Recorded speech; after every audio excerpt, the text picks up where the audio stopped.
ama hoteli ama mkahawa in US that they serve human flesh. Hallelujah.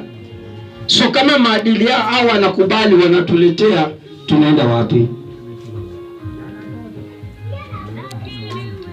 So tuombe sana kuhusu nchi ya Kenya, especially this week. Hatujui vile itaenda. Hallelujah. Hatujui vile itaenda. Anything can happen.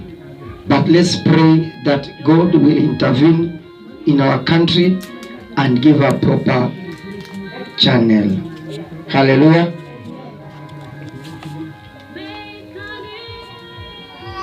Zingine siwezi ongea. Mungu ndo atasema. Hallelujah. Ningeongea lakini sitaongea. Wacha Mungu atende na Mungu anene. Hallelujah. Ya mwisho, tuende kwa mavuno. Tuombe sana kuhusu project yetu ya kanisa hunena. Hallelujah. Wakati waumini wanalia, Mungu hunena. Hallelujah.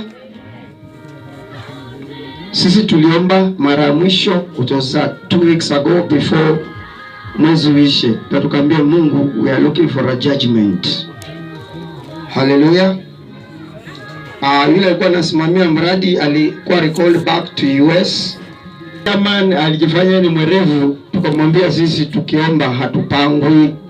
Hallelujah. First warning, walikuwa wameenda kwa wedding, wamekaa chini wanasherehekea.